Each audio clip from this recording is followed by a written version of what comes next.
Spain. First appearing in Street Fighter II: The World Warrior, Vega's stage has a vibrancy and sense of theatrics to it in line with what we know about him as one of Shadaloo's 4 kings. His stage takes place in Spain and reflects his personality, a flashy individual obsessed with beauty who puts on a show to make himself look beautiful. He's a sadistic individual who wouldn't hesitate to toy with his opponent in a match if they don't meet his self-defined beauty standards, and he's narcissistic enough to want others to watch his fights. When trying to select this stage in the World Warrior, it's not readily selectable since it doesn't belong to one of the 8 playable characters in this game. The only way to get to Vega's stage is by advancing through arcade mode and then having a second player join in once you get to that point in the ladder. Once you're there, however, now we can take a closer look, with the most prominent feature being the cage in the backdrop. This makes the tone more serious, like you're a caged animal with nowhere to run. But one thing that could have made this effect cooler would be having the cage drop on round 2. I personally feel the cage obscures details of the stage which I would have loved to see more clearly, plus it would have that added effect of making it more serious in round 2. Partially obscured by the top of the cage are neon letters which spell out Maison de la Taberna, translated from Spanish as Taverns Inn or Bars Inn. The sign, combined with the dim lights, gives this place more of a pub nightlife feel. There's also the performance stage front and center, where a pair of dancers stand on a slightly elevated platform with a string of lights along the edge. The girls are wearing flamenco dresses, flamenco being a type of musical style originating from the Andalusian people of southern Spain. This genre is characterized by heavy use of guitar, clapping, and a type of percussion instrument called castanets. Flamenco also refers to the style of dance associated with this genre of music, which has practitioners rhythmically tapping their feet on the ground similar to tap dance, but with more dynamic arm movements. The dancers are holding roses in their mouths, but when the round ends, they have it in hand. This is more of a trope in tango, but roses are used in flamenco as well since they're seen as symbols of passion and love, and maybe this is meant to speak to that.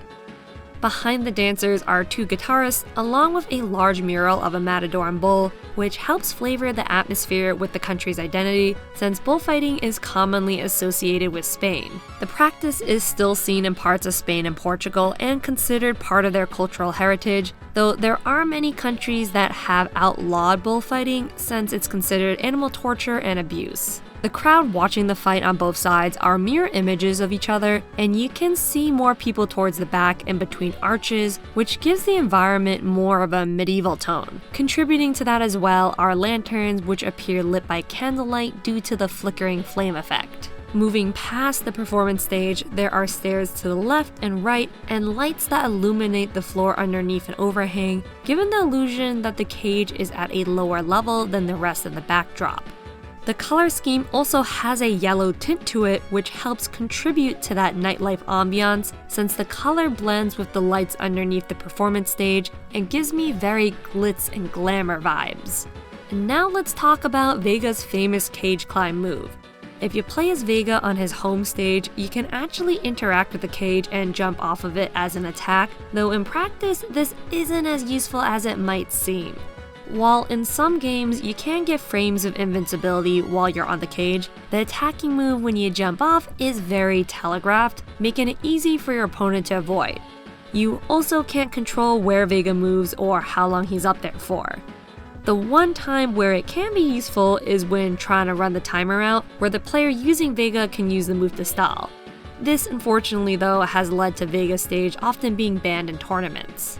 I should also bring up that it's not just the player that can do this move. In arcade mode for World Warrior, the CPU-controlled Vega can also climb onto the fence, but again, this is pretty easy to predict.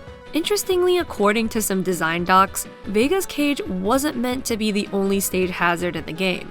There was also a train stage plan where you had to duck and jump over obstacles. This particular cage one being unique to Vega makes a bit more sense since it's exclusive to a non-playable boss, at least in the first game. Also, according to the cutting room floor, there's an unused crop version of Vega's stage that is the exact same dimensions as the other stages used for minigames such as barrel breaking. So perhaps there was another bonus game planned using Vega stage, but ultimately not implemented in the final game. In concept art for this environment done by Kino Nishimura, you can see Vega by the cage with a curtain, which is not present in the actual game. Even though this is a small detail, it adds to that theatricality where this is just a performance for Vega and his bloodthirsty audience. Unfortunately though, this curtain was not implemented in-game. Music-wise, the song retains certain elements of flamenco music, like a very quick underlying beat, though to me this sounds more like synthesized horns than actual percussion. I also don't hear anything that sounds like guitar, which would be very characteristic of flamenco, although this could be more so because of the limitations of the system.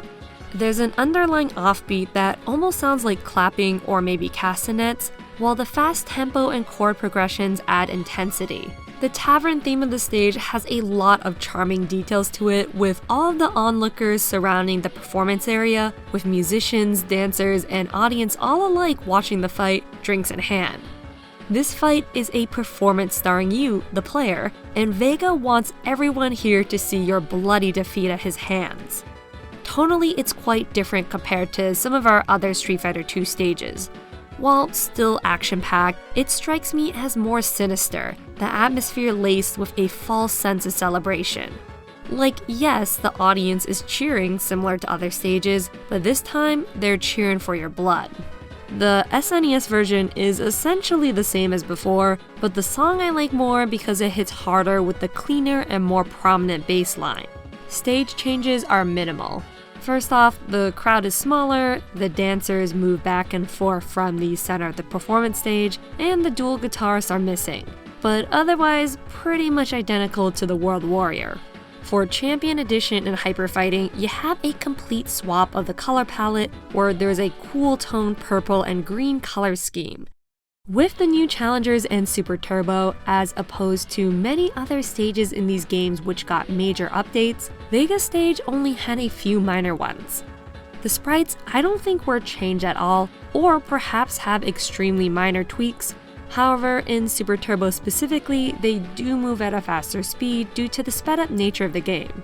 The main visual difference I see is with the arena. The stone here has a different texture to it, and instead of orderly bricks, it's more of an organic polygonal masonry. You can also see that the lamps are pointing upwards instead of downwards, and the color palette is less purple and more green.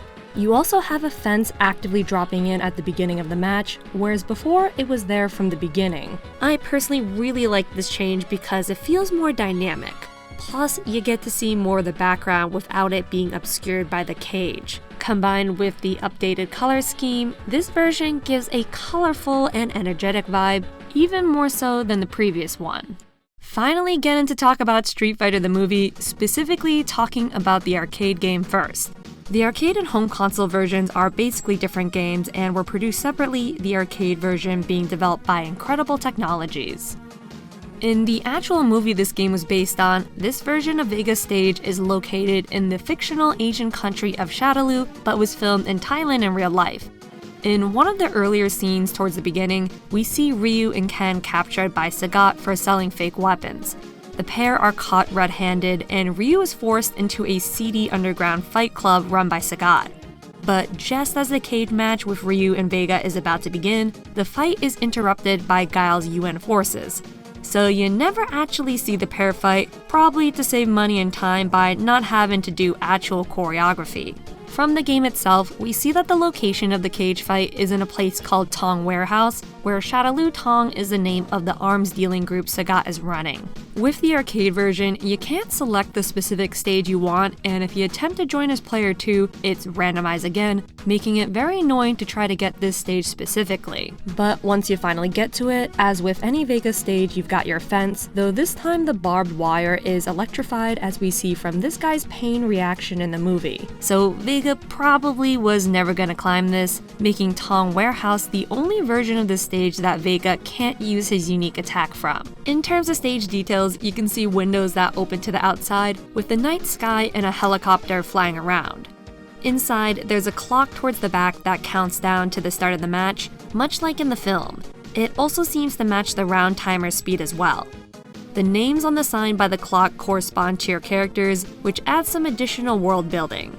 The crowd is holding fistfuls of cash, placing bets on the match, which is also reflected in the movie scene. As opposed to other Vega stages where the cage is below the crowd, the orientation here is switched where the audience is looking up at the fighters.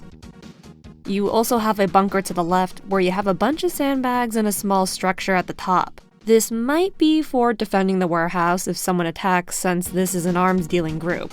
It could be a place Sagat hangs out and makes deals and such. You've also got a few cheat codes and Easter eggs where you can kill a bunch of people. For example, to blow up the helicopter in the background with player 1 or player 2, you can input light kick, medium punch, heavy punch, medium kick, light punch, or blow up the audience one by one with light punch, medium kick, heavy punch, light kick. If you manage to blow through every person on your part of the screen and no one is left, no worries there. Simply move to an area that has more people and you can continue to kill the rest of them. As for why this was a thing, whereas it had never been part of the Street Fighter brand to kill people or have Easter eggs that interact with stages, well, my best guess is that Incredible Technologies is an American company, and they wanted to emulate the success of American fighters like Mortal Kombat by adding something in the vein of a fatality, but didn't want to or have permission to off their own cast, so settled for the crowd instead. Or perhaps they thought no one would find this and it was an inside joke between the devs. The music for the arcade stage has the sounds of people clapping and yelling, which makes sense given the setting. As for the actual music though, it's not very memorable or even melodic. The main sound is carried through synth notes that are difficult to hear over the sound of the crowd. You also have a drum kit and some electric guitar padding out the music. It's something I guess, but not a piece I'm gonna remember after exiting the stage. The tone here, also a similar sentiment. It's pretty drab, with the shadows in the crowd turned all the way up so they look very dark and lots of empty black space. I do think the moon, which is my favorite part, adds a bit of a mysterious vibe, but this clashes with some of the more straightforward elements of the stage. Again, just not something I'm gonna write home about, but it's not terrible. On the other hand, the console version was a completely different game developed by Capcom instead of Incredible Technologies, created for the Sega Saturn and PS1. While you still have the same digital sprites from the arcade release, the combat mechanics along with stages, visuals, and audio are all completely redone, which you can clearly see in this version of Vega Stage. The location seems more accurate to the movies where you're in the actual spot Ryu and Vega were about to fight in, but I could be wrong here since perhaps the angle in the arcade stage might have been different and it was also very dark. Either way, the perspective is now inside the cage, so there's no foreground effects that can obscure the view. The audience has signs that say Vega, much like in the movie. There's flickering light strings hanging from the cage and a very similar looking clock, though it does not move this time. The scoreboard also doesn't keep score or keep track of the rounds, so these are slight downgrades from the arcade version, but only in this very specific detail. Overall, it's monumentally better, though I will say, unfortunately, you can't kill off the crowd anymore, so tough luck there. The song is another huge improvement from the arcade release. There's an Eastern flair to it with a stringed instrument, maybe an electronic guqing playing the melody. I would have expected something more Latin-inspired given its Vega stage, but maybe since Shadaloo the country is in Southeast Asia, or because part of the movie was filmed in Thailand, maybe they thought more Asian-sounding music would be a better fit. Either way, it's a bit of a fusion piece since you got some drum kit, synth, and electric guitar. The song and stage here are fairly harmonious. While I wouldn't say the stage is particularly Asian looking, the music gives you context clues into where this is located. The tune is a bit serious and adds gravitas to the fight while also getting you and the audience hyped up. Interestingly, out of all of the stages in the game, this is the only one to be adapted in the movie. All the others are a mild reference to stages from the game, but that's it. For being based off a title called The World Warrior, the entire time, the movie is really only in one country. Street Fighter Alpha 3 takes this stage in a totally different direction, but keeping in theme with Vega's roots is still in Spain. Specifically, it's located in Requena Spiral Tower,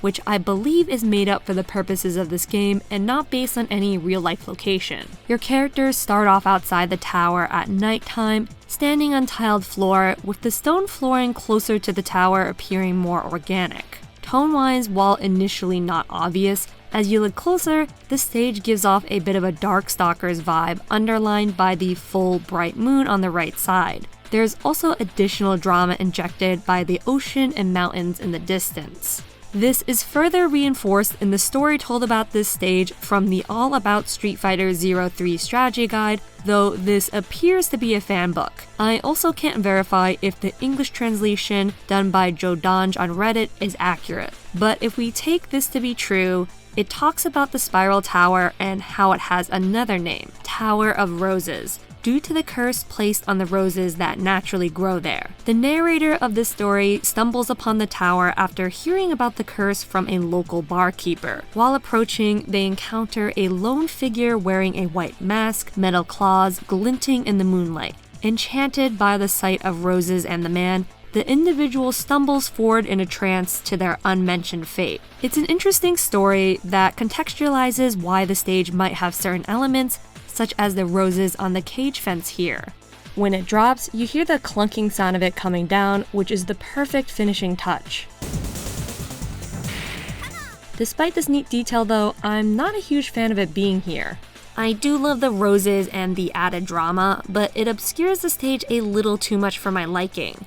But that brings up the question of where this cage is even dropping from if the stage takes place outside. On either end, you have tents created with poles and cloth, which has a translucent quality to it. The posts, or maybe spears, have feathers that are decorative and give this tower an almost party or playful vibe. This is further accentuated by the feathered headpieces on the left that look like Venetian carnival masks, though maybe this is off base because technically the stage is in Spain and not Italy. The columns on the left appear to be in the Gothic architectural style, with the arches on top being pointed trefoils. The different columns to the right look Mudahar or Muslim influenced with the iron flourishes, which you can see in Spain given that the country has a long history with the Islamic religion. With the contrasting style of columns on either side, you could almost think of them as representing the duality of cultures in Spain, but also the conflicting phases of Vega's nature, with his cruel tendencies masked by his handsome appearance. There's also the Game Boy Advance version, which has the same level of detail here, but the cage is already dropped from the beginning. Otherwise, this is basically the same stage, albeit with a chiptune version of the song instead. Music-wise, the tone matches well with the ambience set by the stage appearance. Interestingly though, it doesn't sound all too Spanish to me. There's no guitar or flamenco aspect here. It's very spooky. The fast organ notes at the beginning set the tone that this is a totally different type of song. There's also a short flute section that pops up midway through that adds a little bit of softness as well. Overall, this piece has more classical elements with the traditional instruments, but is also electronic with the long synth holds in the melody. The song, when combined with the dark skies, full moon, and unique architecture, definitely stands out to me with more of a gothic flair. Like I brought up before in some of my other Street Fighter 2 stage videos, while given new graphics and a whole new soundtrack from the site OC Remixes, Street Fighter 2 HD Remix, in my opinion, lowered the quality of many of their stages. For example, many had shorter animations compared to before and more zoomed in sprites, which I might have mentioned in a video previous to this. With those changes, the audience no longer reacts or does anything special when you win besides hearing some cheers. Interestingly, they're seated at tables that are directly facing the performance stage, not like a normal long table with seats on either side. Whereas before, I felt like the fight was just one of the many activities you could participate in while drinking here, now I feel like it's the main reason for coming because people are sitting facing the performance stage. This doesn't apply to all the tables though. There are people sitting in adjacent rooms through stone arches, with one of them having their back turned. They don't have a clear view of the match, so it's puzzling to me why they'd even be here since again, fighting seems to be the main attraction now. Other differences include the lanterns with candle flames, which are normal fluorescent lights now. I do think this takes away from the nighttime tavern atmosphere a bit. The flamenco girls have slightly different models now, whereas before they were exactly the same and just mirrored. Same goes for the guitarists, they have distinct features now, which is a plus. This particular stage does have a cage drop-in animation, where the cage is attached to wood planks on either side, and again, you hear that clang as it comes crashing down. The stage song was remixed by McVaff. It retains the main melody of Vega's theme more so than some of the other OC remixes Street Fighter II tunes mentioned here before, but is much more of a subdued piece. You have somber violin with long holds underneath the main melody, also played by a violin, and every once in a while by acoustic guitar. Definitely a bold choice since this song is well known for that solo acoustic guitar melody. There is also the addition of what sounds like a trap beat, which does add a contemporary style as well. It's not what I would have personally picked for Vega's stage since I do prefer something that gets the crowd and player excited to fight on the stage, and the song is a little too low energy for that purpose here. To me, the ideal version of Vega's song is one that is more fast and loud, similar to the SNES theme. But on its own, I do think it's a very solid piece and an interesting take on the same old Vega theme we've heard for decades. From a visual standpoint, this is my least favorite of the Vega stages, but this isn't necessarily a stage problem. It's pretty in line with my thoughts about this game's art direction in general. Because the area is brighter and you have fluorescent lights instead of candlelight, the stage loses some of its charm. The color scheme isn't as attractive with this more muted gray and green color going on. And the song, while good on its own, is not helping this stage out and just amplifies the fact that it feels more lifeless with all the cut animations. In Street Fighter V, we see the return of the original stage but reimagined, this time called Flamenco Tavern, named after the genre of music as mentioned earlier. The paid DLC stage, while indoors, takes place at 7 PM and 68 degrees Fahrenheit with clear weather according to the select screen. To me, it's really funny that they added this. I guess the developers want you to know that your characters are comfortable. While it retains many aspects of the original Street Fighter II stage, it puts its own unique spin on it, the main difference being the introduction of a church motif. Based on what I'm seeing, I'd imagine this building used to be a church but has since been repurposed to be a fighting arena and bar. Various new elements of the stage contribute to that atmosphere. There is higher ceilings with a grand chandelier hanging from above, and two smaller ones to either side with a huge stained glass window in the center. However, this can only be seen legitimately using certain moves.